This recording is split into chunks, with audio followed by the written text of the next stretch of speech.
Dans cette vidéo, je révélerai la célèbre illusion d'aquarium de Cyril Takayama.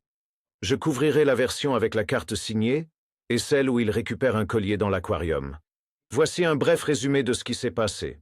Il commence par faire signer une carte à un spectateur, la remet dans le jeu, puis projette les cartes vers l'aquarium. La carte signée apparaît à l'intérieur. Cyril passe ensuite de l'autre côté de l'aquarium et transperce la vitre comme si elle était liquide. Il retire la carte signée et montre qu'il s'agit bien, sans aucun doute, de la même carte. Les tours de magie de Cyril ont attiré l'attention quand des chaînes YouTube comme Zendreus ont commencé à propager de la désinformation, allant jusqu'à l'accuser d'être démoniaque, car il ne comprenait tout simplement pas comment fonctionnaient les illusions. Mais honnêtement, on ne peut pas vraiment leur en vouloir, car les secrets de magie de haut niveau ne se trouvent pas habituellement sur YouTube, sauf bien sûr si vous regardez cette chaîne. Comparant la carte signée avant et après sa sortie de l'aquarium, on voit qu'elles sont identiques, prouvant l'absence de complices et l'authenticité du public. Et pour ceux qui croient qu'on a juste copié la signature hors champ, souvenez-vous, deux signatures ne sont jamais pareilles. Or ici, elles concordent parfaitement. Mais gardez à l'esprit que, bien qu'il n'y ait pas eu de complices, cela ne signifie pas que Cyril n'a pas bénéficié d'une aide, et nous aborderons ce point sous peu. Quand le magicien perd la carte dans le jeu, vous notez qu'il fait une fioriture curieuse. Ce mouvement n'est pas du tout aléatoire. C'est en fait une technique de contrôle de carte appelée le contrôle cascade, utilisée pour amener une carte du centre du jeu vers le dessus. Dans la vue révélée, on constate la carte cible sortir discrètement du milieu pendant que le reste des cartes tombe en dessous. Et en comparant cette démonstration à la performance de Cyril, vous remarquerez qu'une seule et même carte cible est présentée furtivement pendant que les autres cartes chutent. La carte signée est déjà sur le dessus du paquet, mais ensuite, une coupe de caméra soudaine intervient. Pourquoi couper à ce moment précis? Puisque la carte signée n'a pas été dupliquée, il a dû la passer à son assistant qui se tenait derrière lui. La coupure a masqué le moment où Cyril a empalmé la carte du dessus du jeu avec une technique à une main, avant de la donner à son assistant pour préparer l'installation de l'aquarium. Nous abordons la partie la plus intéressante de ce tour, et j'insisterai sur 4 points essentiels pour faciliter l'explication. Point numéro 1.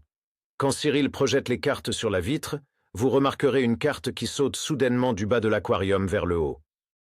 Deuxième point. Vers la fin du spectacle, de l'eau s'échappe visiblement juste après que Cyril retire son bras de la paroi vitrée. Cela contredit l'idée même qu'il soit un magicien démoniaque, car si c'était réellement un portail, il aurait dû se refermer sitôt sa main retirée. Mais il y a une fuite majeure avant l'arrêt brutal. Troisième point. Pourquoi Cyril n'a-t-il pas passé sa main du côté où la carte est apparue? Pourquoi faire tout le tour de l'autre côté? Sauf, bien sûr, s'il ne pouvait tout simplement pas, à cause des limites de l'aquarium truqué. Quatrième point. Sur cette image, on voit clairement la carte collée, ce qui explique pourquoi Cyril l'a déchirée en la retirant. Je suis sûr que vous avez deviné le truc. Cet aquarium truqué est conçu astucieusement, sa base creuse étant la cachette de l'assistant après qu'il a pris la carte signée. Après avoir appliqué l'adhésif au dos, il l'a fixé à une grande vitre coulissante en acrylique, non bloquée dans les cadres. Rappelez-vous, cette vitre coulissante est à l'intérieur, tandis qu'il y a aussi une vitre fixe séparée à l'extérieur qui retient l'eau. L'assistant a poussé la vitre vers le haut. C'est pourquoi la carte a jailli du bas de l'aquarium. Ce côté de l'aquarium avait été conçu uniquement pour la révélation de la carte et ne possédait pas d'ouverture pour le bras de Cyril, l'obligeant à se déplacer de l'autre côté. De l'autre côté, le mécanisme fonctionnait de manière similaire, mais cette fois, la vitre extérieure fixe et la vitre intérieure coulissante avaient toutes deux des trous alignés. Pour retenir l'eau, une bande de ruban adhésif flexible, transparente, était appliquée à l'intérieur de la vitre fixe. Là, ça fait beaucoup de dégâts. Cyril a fait tourner sa serviette sur l'endroit pour masquer le trou, car si c'était de la vraie magie, il n'aurait pas eu besoin de couvrir quoi que ce soit. Il a ensuite déchiré le ruban avec ses doigts et y a aussitôt glissé son bras, utilisant son avant-bras pour boucher la fuite. Oui, je sais ce que votre esprit mal tourné pensait, mais concentrez-vous.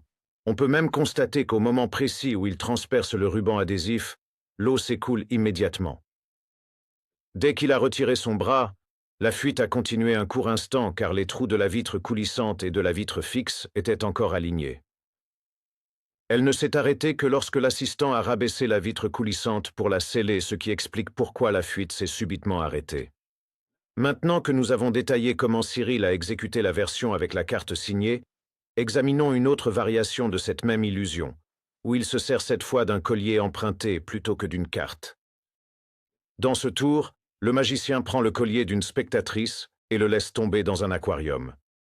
Par la suite, il saisit un essuie-tout, le frictionne sur la paroi vitrée de l'aquarium, puis insère sa main à travers pour y récupérer comme par magie le collier qui s'y trouve.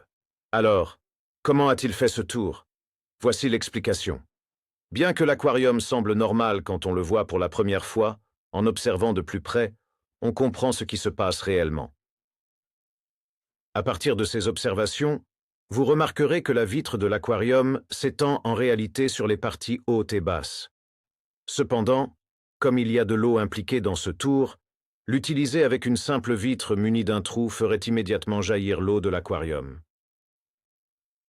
En fait, le magicien utilise deux plaques de verre séparées pour que l'illusion marche. La première plaque de verre est fixée à l'intérieur du cadre métallique de l'aquarium. La seconde plaque de verre, quant à elle, est mobile et se trouve devant la vitre fixe. Cette vitre mobile s'étend également jusqu'à la partie supérieure de l'aquarium. En regardant de près, on peut voir que la vitre mobile et la vitre fixe ont toutes les deux des trous, et que ces trous sont initialement alignés. Cet alignement permet à la main de Cyril de traverser la vitre, apparemment sans aucune difficulté. De plus, il y a une structure rectangulaire sur la partie intérieure de la vitre fixe qui apparaît sur les schémas. Il s'agit en fait d'un grand morceau de ruban adhésif transparent, étiré bien au-delà du trou pour couvrir toute la zone. Le premier but de ce ruban est d'empêcher l'eau de s'écouler directement par le trou. La seconde raison de cette large couverture est la pression de l'eau à l'intérieur de l'aquarium. Sans ce ruban adhésif étendu, l'eau s'échapperait immédiatement. Pour éviter cela, l'aquarium a été scotché sur une section beaucoup plus large de la vitre intérieure, scellant complètement le trou.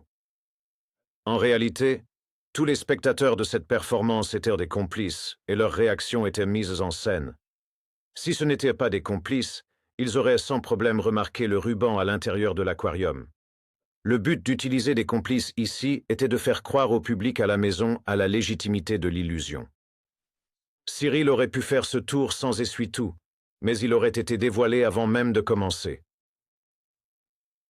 À la place, il a placé la serviette sur la vitre de l'aquarium pour dissimuler ce qu'il s'apprêtait à faire. En réalité, ses doigts transperçaient le ruban adhésif. Quand il a demandé à l'enfant de tapoter l'aquarium pour prouver que le verre n'était pas truqué, on voit quelque chose d'intéressant.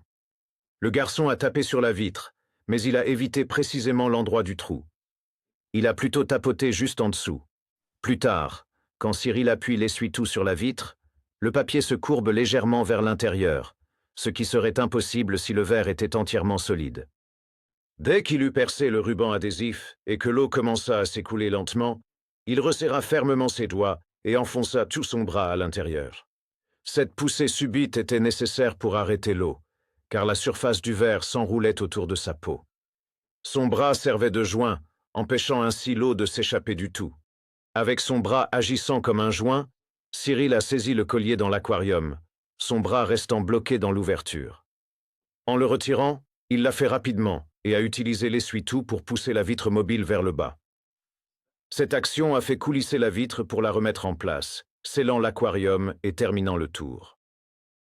Derrière ce masque, seule la vérité demeure. À la prochaine.